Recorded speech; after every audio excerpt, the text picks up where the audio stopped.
말씀에는 이제 하나님의 부르심에 순종해서 본격적으로 주님께 쓰임받는 사무엘을 만나게 되는데요.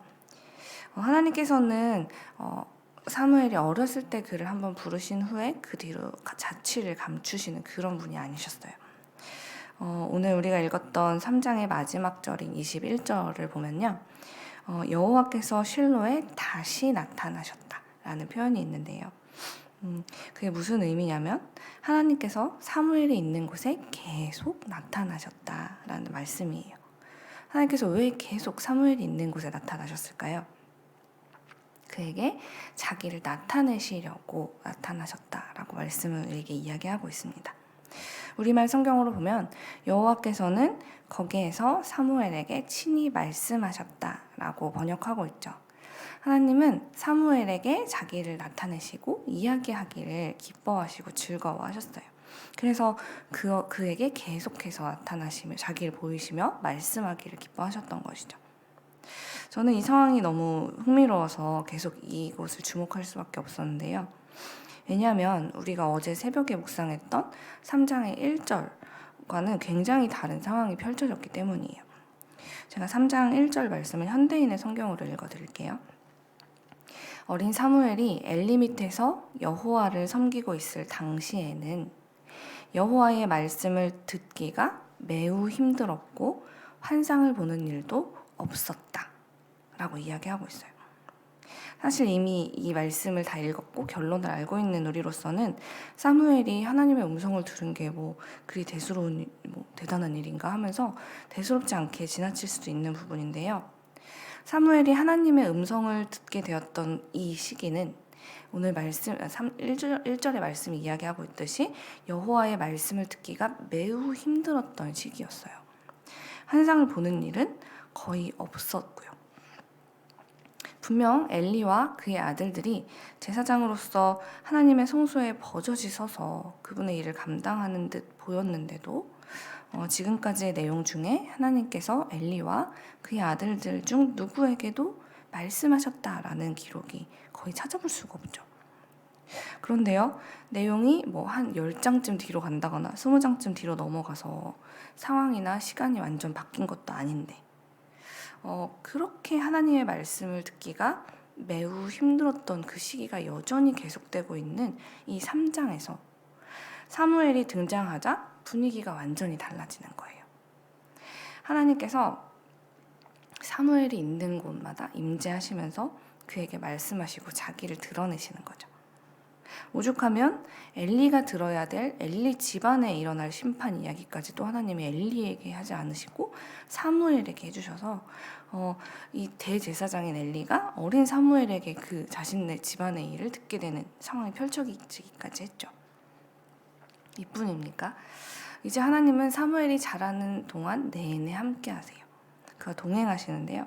19절 말씀을 제가 우리말 성경으로 이번에 읽어드릴게요. 이렇게 기록되어 있어요.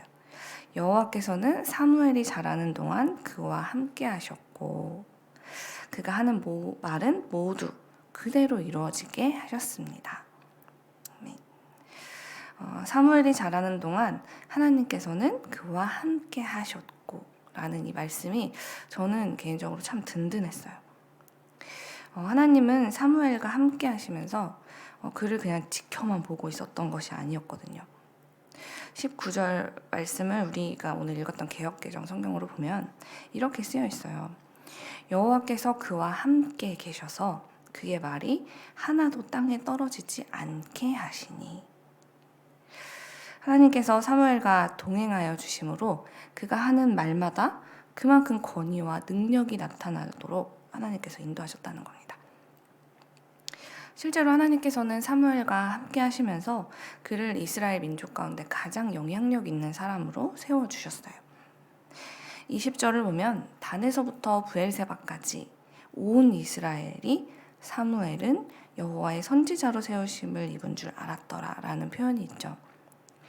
단이라는 곳은 이스라엘 북쪽에 헤르몬 산맥 근처에 있는 성읍이고 부엘세바는 남쪽 유다 지파 땅에서 사람이 거주할 수 있는 가장 남쪽 경계에 있는 성읍입니다.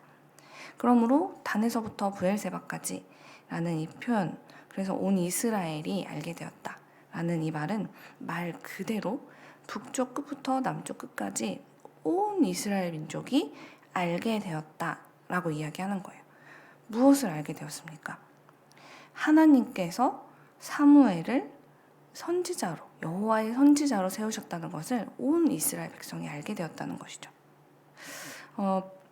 여기서 여호와의 선지자라고, 이 선지자로 번역된 히브리어 단어 나비라는 단어는요, 종교적인 역할과 정치적인 역할을 동시에 수행하는 직무를 이야기할 때 사용되는 단어예요.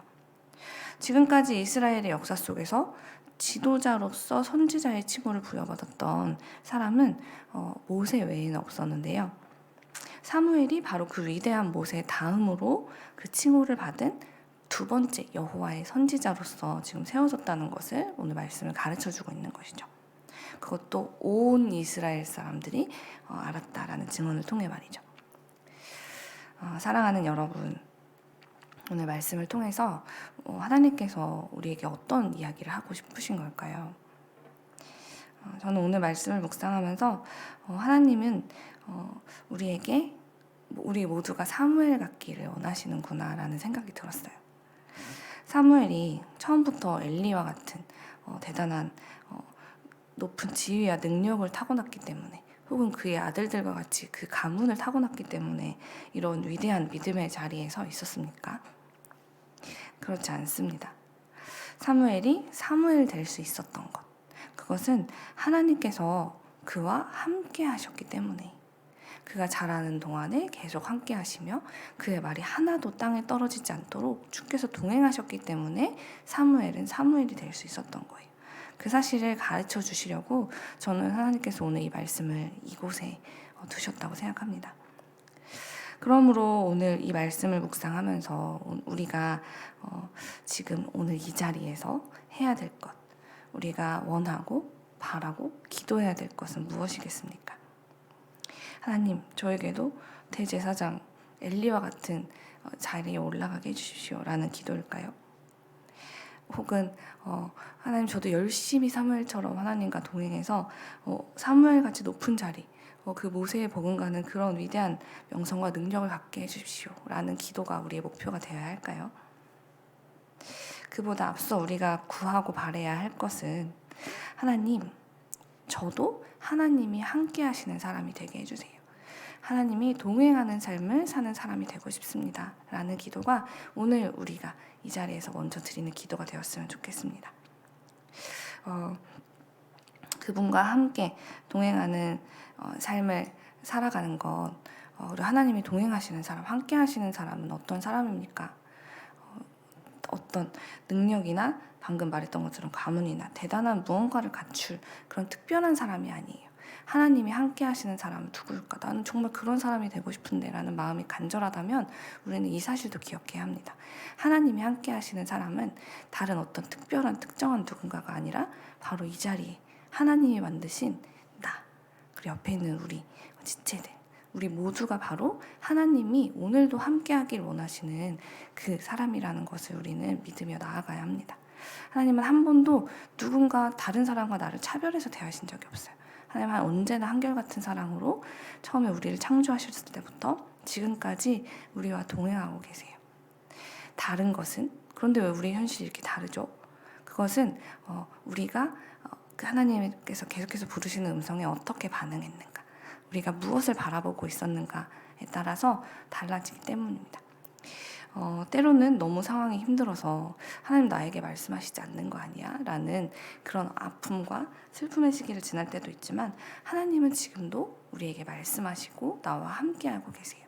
그러니 우리 그 사실을 의심하지 말고, 또 너무 다른 것들을 바라보느라 엘리 제사장처럼 하나님 앞에 그렇게 주님과 상관없는 삶을 살고 또 자신의 가장 소중한 사람들이 주님과 함께 살아가지 못하는 것을 방관하지 말고, 이제는 나도 사무엘처럼 주님의 음성에 반응하며 주님과 동행하는 삶을 살게 되기를 간절히 기도하는 우리 모두가 되기를 소망합니다.